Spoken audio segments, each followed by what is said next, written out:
The 2024 offseason is upon us, and as always, the biggest question on everyone's mind is what is going to happen to the quarterback landscape. It seems every offseason there are massive quarterback moves, from Aaron Rodgers to the Jets last offseason, Brady to the Buccaneers, Peyton Manning to the Broncos, all massive moves that had massive implications on the NFL as a whole. So that's the question I have today. What are those big moves going to be this season? Which teams are going to start with new QBs next season? So in this video, I'm going to go through and analyze all the teams that might be looking for new quarterbacks, who I expect to be their starting quarterbacks next season, and what quarterbacks might be left without a job come the start of the 2024 season. But before we get into the video, I want to take a quick second to ask you to please subscribe to the channel, ring the bell for notifications. It really helps us out. If you're a fan of the NFL, you'll love this channel. We release multiple NFL-related videos every week. So give us a sub, help us out. Thank you. Now, back to the video. So here, I've laid out the 10 teams that I believe are going to be looking for a QB in this offseason. Now, that doesn't mean that these teams are going to be changing QBs, but whether it be due to not being happy with their QB, their draft position, maybe that their QB is a UFA at the end of the season, all these teams might be in the market for a QB. And as well, I've put together a list of 25 potential candidates for those 10 QB spots. Now, I acknowledge this is not a complete list. There are some later round quarterbacks in the draft that could be here, some backups that we've never really heard of or haven't thought of that could make this list. Either way, these I think are the main 25, and I've split them into 6 categories, that being draft to start, the guys who are going to be high picks and are often drafted to be starters, draft to start or groom, the guys who might be a little later in the draft, like mid-first, maybe into the second round, but could still be starters in the right situation, though might have a bit more competition. The bring in to start, these are the guys that are free agents or trade acquisitions. You're bringing them in to start for your team, no questions asked. The savvy veterans, these are the guys who could be stopgap quarterbacks, could be high-profile backups, but they're the guys who can win you games when you need it, but maybe not your quarterback of the future. The money may be an issue guys are the guys that have massive contracts, and so there's a lot of questions around their ability to move or sign or how much money they might want to go to a new team, which could be a little bit of a factor in terms of where they end up next year. And the kid could get a chance tier. That's basically the quarterbacks where they're still young. They might have overstayed their welcome in their initial space, but they could still get a chance to start in the right situation or at least a chance to compete for the starting jobs with some of these teams. So let's get to matchmaking, and let's kick it off with the Chicago Bears. The Chicago Bears are probably the most difficult team to predict because they have 2 really good options. Option 1 is they keep Justin Fields, they trade away the first overall pick for the 2nd straight year, accumulate more assets to build a team around Justin Fields, and try to win that way. Option 2 is to trade away Fields, get some assets, pick a quarterback with the first overall pick, and build around that quarterback with their own draft picks as well as the return for Justin Fields.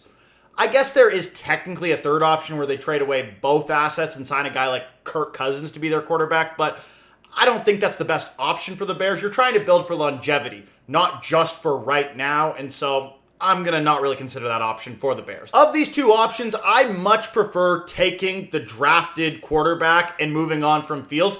It's not really a knock on Fields, though I'm not the biggest fan of Fields. It's more that Fields only has 2 years left under team control. And the 2nd year of that is the team option, which is always a more expensive year anyway. Compare that to a rookie quarterback. That's going to be team controlled, cost controlled for 5 years at the first overall pick. That is massive value.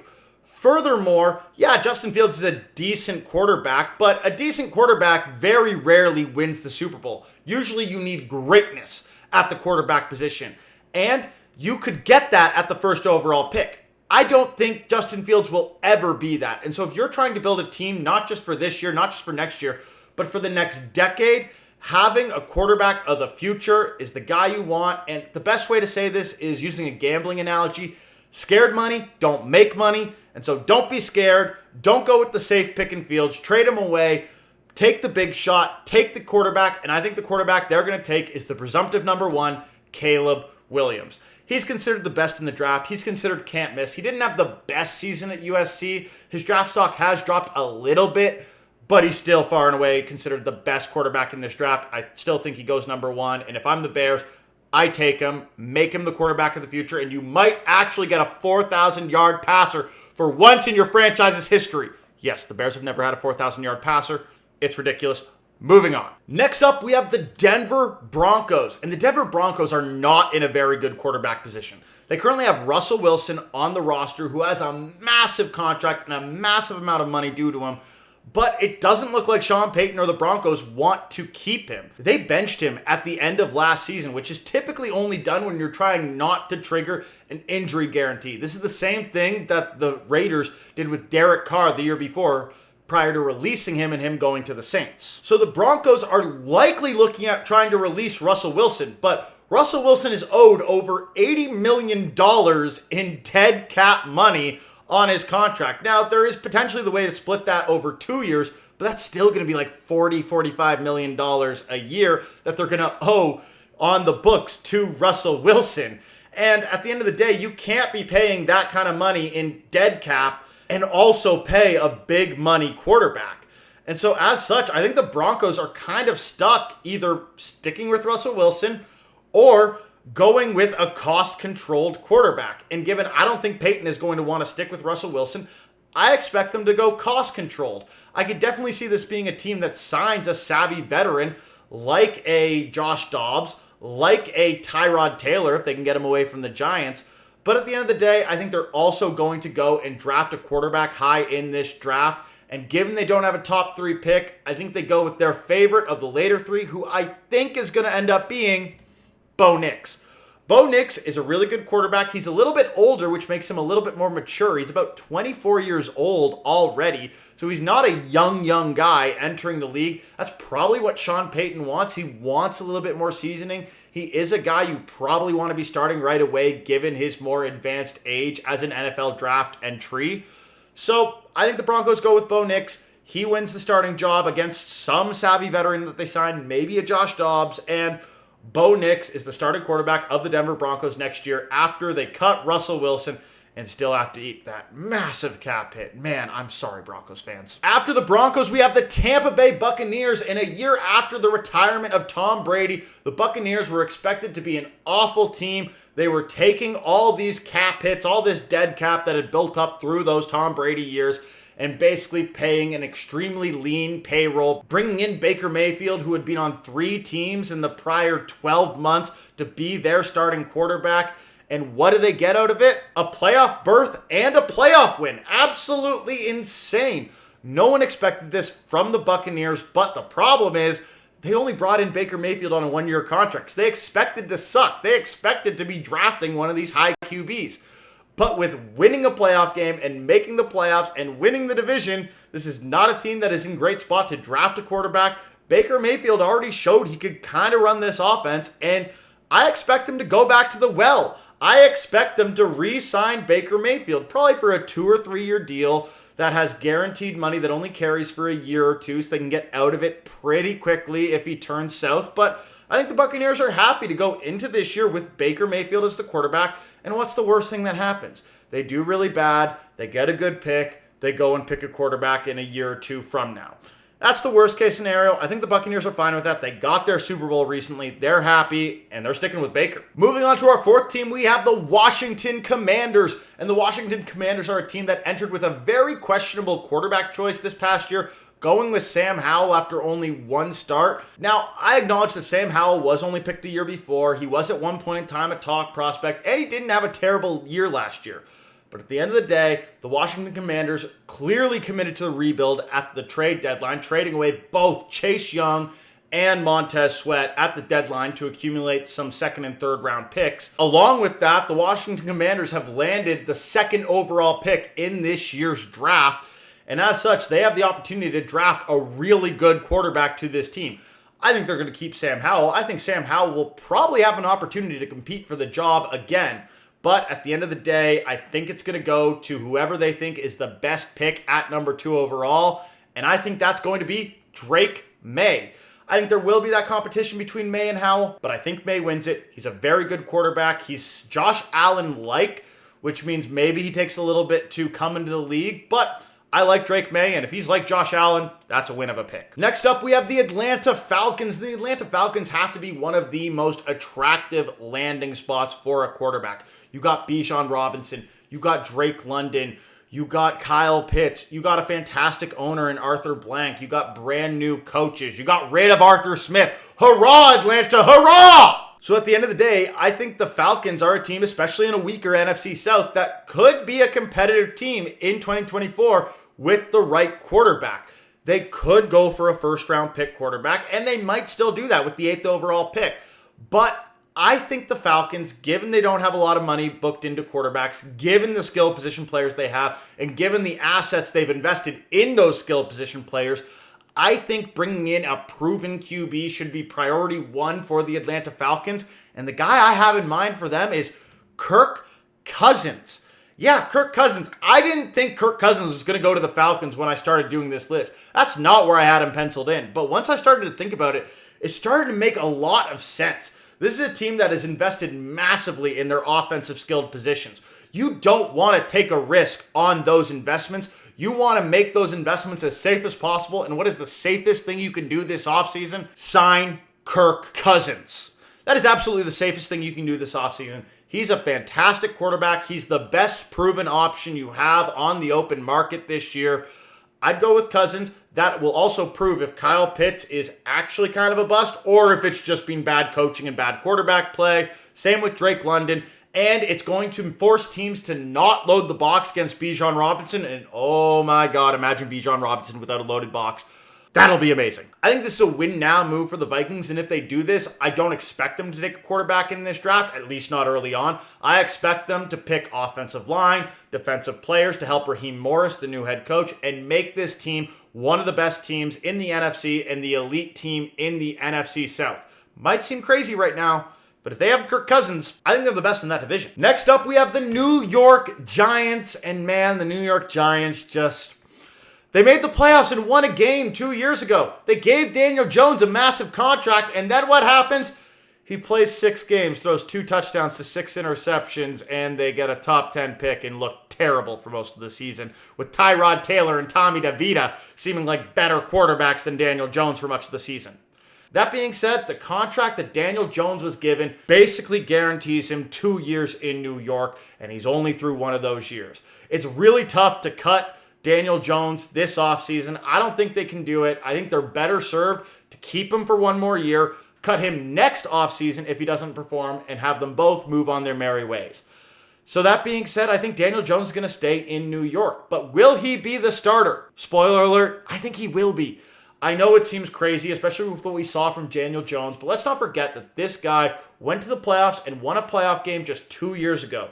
This year, he basically had no receivers. He didn't have Saquon for much of it, and he's not going to have Saquon next year, so But 6 games is not a big enough sample size to write this guy off. If I'm the Giants, I give him one more chance. Given the money I have committed to him, I might go and draft a quarterback in the mid-first round or in the later rounds to try to compete with him. But I think it's Daniel Jones' job. Worst case scenario, you let him walk next year when it's a much easier dead cap bill to swallow as the Giants. You're not trying to win this year anyway, so just accept it and move on. Our 7th team is the New England Patriots, and they have the 3rd overall pick in this year's draft.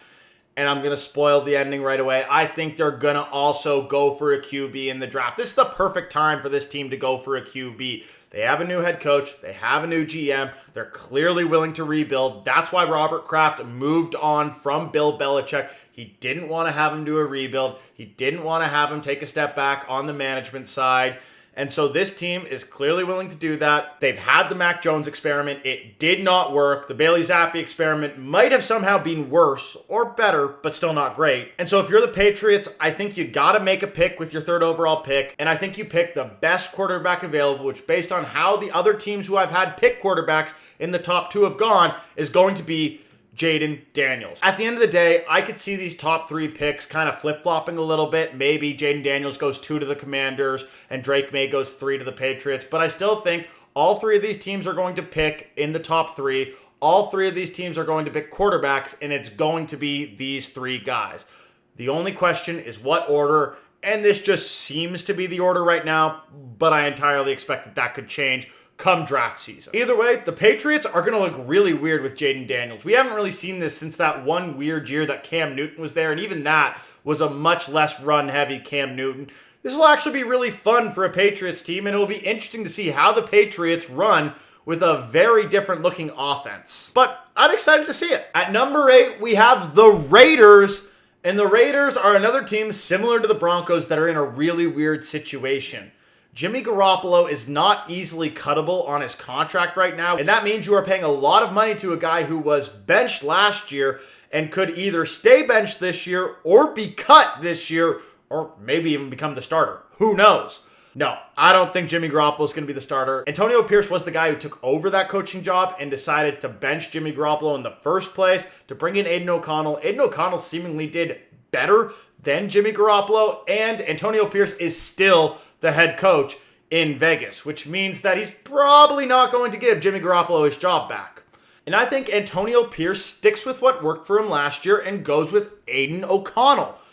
Yeah, this might not be the sexiest pick. This might not be the greatest starting quarterback in the league. This really has the scent of a Sam Howell from last year, a sophomore quarterback picked in the mid-rounds who became the starter at the end of last season and kind of just ended up becoming the starter this next season. But it has that scent because it is a very similar situation.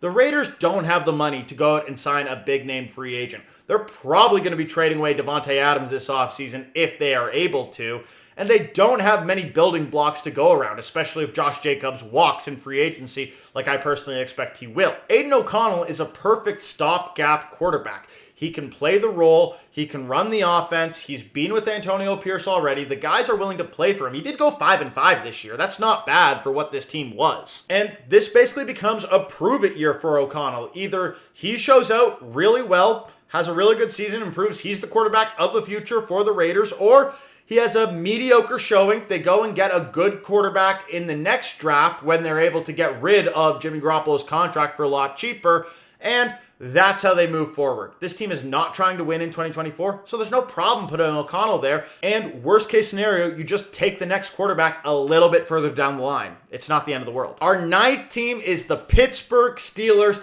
And since the retirement of Ben Roethlisberger, the Steelers have really felt just a quarterback away from being truly competitive. I don't know how the witch doctor Mike Tomlin always gives this team a winning record in spite some pathetic quarterback play in recent years.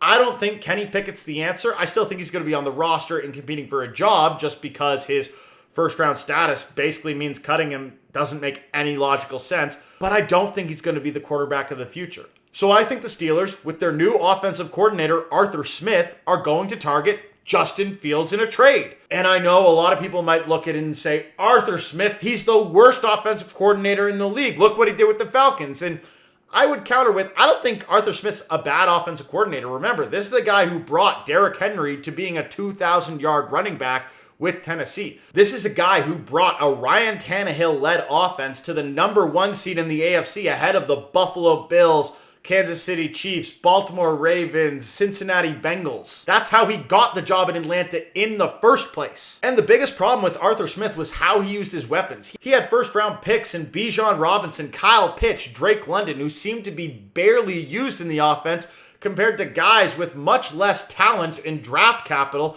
and it made everybody incredibly angry. But the Steelers are a different story. At running back, Jalen Warren and Najee Harris don't seem to be that big a difference, so a committee kind of makes sense for them. At wide receiver, you have Deontay Johnson and George Pickens with Pat Freiermuth at tight end, but again, none of these guys seems to be super elite compared to the others, so this almost seems like an offense built in heaven for Arthur Smith, a guy who loves to spread it around, who loves to say, I don't care what your talent is, I'm just going to whoever I want in this offense, and so why not do that? And then we also got to remember, in Tennessee, Ryan Tannehill was used a lot as a wide receiver, which he actually played a bit of in college. In the red zone, they often had wildcat formations with Derrick Henry as the running back quarterback and Ryan Tannehill out wide. They could do similar things with Justin Fields based on his athleticism, and it actually sounds like a lot of fun. I would love to see Justin Fields with the Pittsburgh Steelers. That seems like a really fun team to me, and so I kind of hope this happens, and I think Arthur Smith could actually make this work. I know that seems crazy to say. Don't shoot me. Don't hate me. And moving on to our final team, it's the Minnesota Vikings. And the Vikings were actually the hardest team for me to pick where this was going to go. I know I said the Bears were the hardest, and I think the Bears were the hardest because they had two really good decisions. But it was still really only two people to pick from. The Vikings there's no real word or rumors or anything on what the Vikings might do. They could bring back Kirk Cousins. They could go with quarterback in the draft. They could be a team that just goes for a veteran stalwart. They had Josh Dobbs this past year, who for a little bit looked actually decent in their offense. Imagine if you had an offseason with it. But the thing is, none of these options seem great for the Vikings. I actually don't love the Vikings situation. The Vikings are kind of stuck at a crossroads. Yes, they could bring back Kirk Cousins, and with him being healthy and Justin Jefferson being healthy and some good draft picks, they could be a decent team in the NFC. They could definitely compete for a playoff spot. They have that capability, but I don't know if they're good enough to really challenge with the 49ers, the Lions, the Packers, the Cowboys, the Eagles if they can figure their shit out. And at the end of the day, with Kirk Cousins being a bit older and Justin Jefferson being on the last year of his rookie scale deal and going to need to be paid this coming season, this isn't a team that can stay together for long term. So if you're going to keep it together, you got to feel like you can win now. And I don't think that the Vikings can win now. They can make playoffs. They might be able to win a playoff game, but I don't think they're winning now. And so then what's your other option? Well, your other option is to move on from Kirk Cousins, let him walk in free agency, and maybe even trade away Justin Jefferson. Try to get some assets in exchange on the final year of his deal because you know someone will pay for that, and to have the ability to re-sign him before he hits free agency. And if you're able to get a good return for Justin Jefferson, you can really expedite a rebuild of this franchise that still has a lot of really good pieces in place and be able to be competitive in a couple of years again. The problem with the NFC North that the Vikings are in is it's a really good division right now. This might be the best division in football in 2024. The Detroit Lions just finished 12-5, went to the NFC Championship game where they barely lost, and are looking to bring back everybody and still have all their draft picks and cap room. The Green Bay Packers are in a very similar situation. Very young, not losing anybody, have some cap room. And the Chicago Bears have a slew of draft capital or potential draft capital, assuming they trade one of the first overall pick or Justin Fields. And they have a lot of really good players and started to look quite good, especially on the defensive side by the end of last year. And so if you're the Vikings, do you really want to compete with that for the next couple of years before you fall off the rails? Or do you want to join that arms race by looking to do a full rebuild? I think they should do the latter. And I think the way you do the latter is to move on from Justin Jefferson, try to get a higher pick, and take your favorite of the remaining top three quarterbacks after Caleb Williams, Drake May, and Jaden Daniels. And I think at the end of the day, for the Vikings, that's going to be J.J. McCarthy. He's a little bit more raw, he's a little bit more potential, but he has a few years less experience that he can get with the Vikings. And they can bring in a stalwart veteran like a Josh Dobbs, like a Tyrod Taylor, like a Joe Flacco, to try to keep this team somewhat competitive and have J.J. McCarthy learn behind them for a year.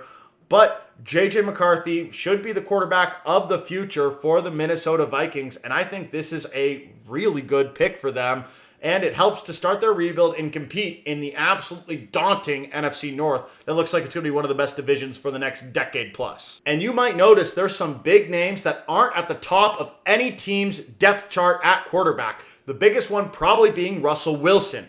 But at the end of the day, I don't think any team makes sense for Russell Wilson. There are the teams that want the rookie quarterbacks, and so they're going to take the rookies. There are the teams that are looking to rebuild. They're not going to go for a 35-year-old Russell Wilson. And the teams that want to win now, such as the Falcons and the Steelers, are getting better quarterback options, in my opinion, those being Kirk Cousins and Justin Fields. And so when you take that into account, there's no team that totally makes sense for Russell Wilson.